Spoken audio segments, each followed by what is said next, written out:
Welcome to Pradeep babies world. இன்றைக்கி நம்ம சேனலில் பேபிஸ்க்கு என்ன தெரியாமல் நட்ஸ் பவுடர் எப்படி செய்கிறதுன்னு தான் பார்க்க போகிறோம்.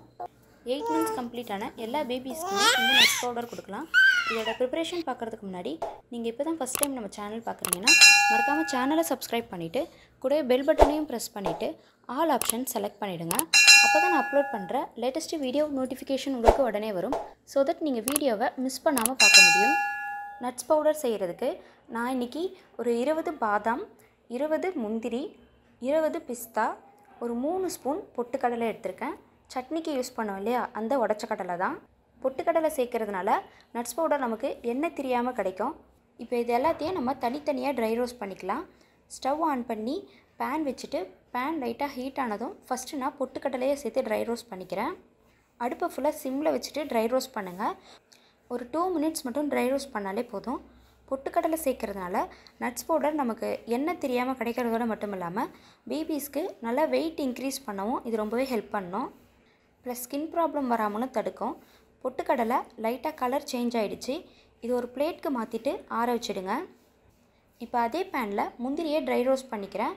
இதுவும் ஒரு 2 நிமிஷத்துக்கு மட்டும் ட்ரை ரோஸ்ட் பண்ணிக்கோங்க. லைட்டாக கலர் சேஞ்ச் ஆகும், அது வரைக்கும் ட்ரை ரோஸ்ட் பண்ணால் போதும். அடுப்பு சிம்லேயே இருக்கட்டும். இப்போ முந்திரி நல்லா ட்ரை ரோஸ்ட் ஆகி கலர் சேஞ்ச் ஆகிருக்கு பாருங்கள். இப்போ இதையும் பொட்டுக்கடலை கூட சேர்த்து நல்லா ஆற விட்டுருங்க. அடுத்ததாக இதில் நான் பிஸ்தாவை ட்ரை ரோஸ்ட் பண்ணிக்கிறேன். இதுவும் நீங்கள் ஒரு 2 minutesக்கு மட்டும் ட்ரை ரோஸ்ட் பண்ணுங்கள். அடுப்பு சிம்லேயே இருக்கட்டும். இப்போ இந்த பிஸ்தாவும் நல்லா ட்ரை ரோஸ்ட் ஆகிடுச்சு, லைட்டாக கலர் சேஞ்ச் ஆகிருக்கு பாருங்கள். இப்போ இதையும் நம்ம அதே பிளேட்லேயே கொட்டி ஆற வச்சிடலாம். கடைசியாக நான் இதில் பாதாம் ஆட் பண்ணி அதே மாதிரி ட்ரை ரோஸ்ட் பண்ணிக்க போகிறேன். நான் ஏன் இதில் கடைசியாக பாதாம் ஆட் பண்ணுறேன்னா, நம்ம இதுக்கு முன்னாடி 3 நட்ஸு ஆல்ரெடி ட்ரை ரோஸ்ட் பண்ணியிருக்கோம். ஸோ இப்போ இந்த பேன் பார்த்திங்கன்னா நல்லா ஹீட்டாக இருக்கும். நம்ம இதுக்கு முன்னாடி ட்ரை ரோஸ்ட் பண்ண அந்த நட்ஸ் எல்லாமே சாஃப்டான நட்ஸ் தான். பாதாம் மட்டும்தான் இதில் கொஞ்சம் ஹார்டாக இருக்கும். ஸோ நீங்கள் கடைசியாக பாதாம் சேர்த்து ட்ரை ரோஸ்ட் பண்ணும்போது அது சீக்கிரமாக உங்களுக்கு ட்ரை ரோஸ்ட் ஆகிடும்.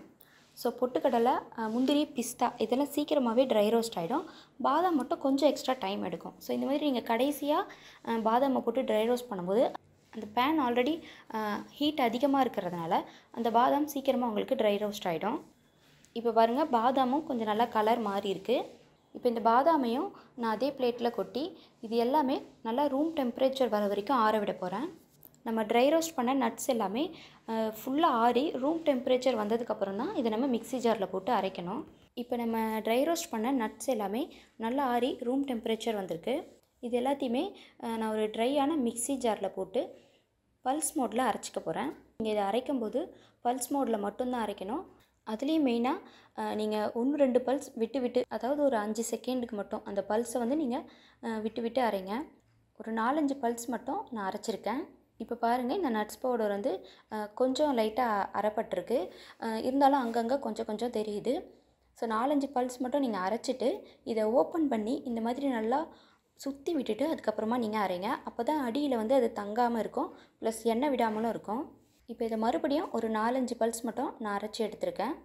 இது வந்து பார்த்திங்கன்னா நமக்கு ரொம்ப ஃபைன் பவுடரெல்லாம் கிடைக்காது, இந்த மாதிரி தான் இருக்கும்.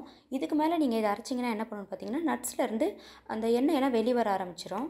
இந்த நட்ஸ் பவுடரை நீங்கள் 15 டேஸ்க்கு மட்டும் ஸ்டோர் பண்ணிக்கோங்க. வெளியே வச்சு ஸ்டோர் பண்ணிக்கலாம், ரெஃப்ரிஜிரேட்டரில் வைக்கணுன்ற அவசியம் இல்லை. இந்த நட்ஸ் பவுடரை நீங்கள் 15 டேஸ்க்கு ஒன் ஃப்ரெஷ்ஷாக அரைச்சி யூஸ் பண்ணுங்கள். குழந்தைங்களுக்கு கொடுக்குற கஞ்சி, இட்லி, தோசை, பேன் கேக் இந்த மாதிரி எல்லா ரெசிபீஸ்லேயும் அவங்களுக்கு நீங்கள் ஆட் பண்ணி கொடுக்கலாம். உங்கள் குழந்தைக்கு 8 months கம்ப்ளீட் ஆகிடுச்சுன்னா இந்த நட்ஸ் பவுடரை நீங்கள் அவங்களுக்கு கொடுக்குற கஞ்சியில் இல்லைனா ஃபார்முலா மில்கில் மட்டும் ஆட் பண்ணி கொடுங்க. 10 months கம்ப்ளீட் ஆகிடுச்சுன்னா அவங்களுக்கு தோசையில், பேன் கேக்கில், அப்புறம் இட்லி இதிலலாம் கூட நீங்கள் ஆட் பண்ணி கொடுக்கலாம். இந்த நட்ஸ் பவுடர் குழந்தைக்கு கொடுக்க வேண்டிய அளவு பார்த்திங்கன்னா பிலோ 1 year பேபிஸ்க்கு, அதாவது 6 to 12 months இருக்க பேபிஸ்க்கு நீங்கள் 1/4 டீஸ்பூன் மட்டும் கொடுத்தா போதும். 1 to 2 years இருக்க பேபிஸ்க்கு 1/2 டீஸ்பூன் ஆட் பண்ணிக்கோங்க. 2 yearsக்கு மேலே இருக்க பேபிஸ்க்கு 1 டீஸ்பூன் ஃபுல்லாக ஆட் பண்ணி கொடுக்கலாம். இந்த நட்ஸ் பவுடரை நீங்கள் குழந்தைக்கு பாலில் கூட கலந்து கொடுக்கலாம். பிலோ 1 year பேபிஸ்க்கு பிரெஸ்ட் மில்க் இல்லை ஃபார்முலா மில்கில் மிக்ஸ் பண்ணி கொடுங்க. 1 year கம்ப்ளீட்டான பேபிஸ்க்கு கவுஸ் மில்க் இல்லை பேக்கெட் மில்க் எது நீங்கள் உங்கள் குழந்தைக்கு கொடுக்குறீங்களோ அதில் கலந்து கொடுக்கலாம்.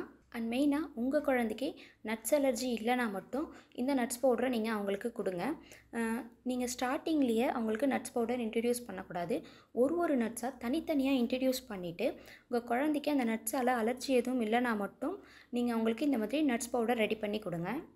ஏன்னா சில குழந்தைங்களுக்கு நட்ஸால் அலர்ஜி வர்றதுக்கான சான்சஸ் நிறையா இருக்குது. அதுக்காக தான்.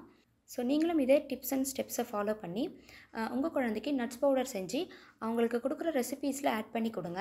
அவங்க நல்லா வெயிட் கெயின் ஆகிறதோட மட்டும் இல்லாமல் நல்லா ஆரோக்கியமாகவும் வளருவாங்க. இந்த வீடியோ உங்களுக்கு ரொம்பவே யூஸ்ஃபுல்லாக இருக்கும்னு நம்புகிறேன். இந்த வீடியோ உங்களுக்கு பிடிச்சிருந்தா மறக்காமல் ஒரு லைக் பண்ணிவிடுங்க. இன்னும் இது போல் நிறைய baby food and baby care tips தெரிஞ்சுக்க மறக்காமல் நம்ம சேனல்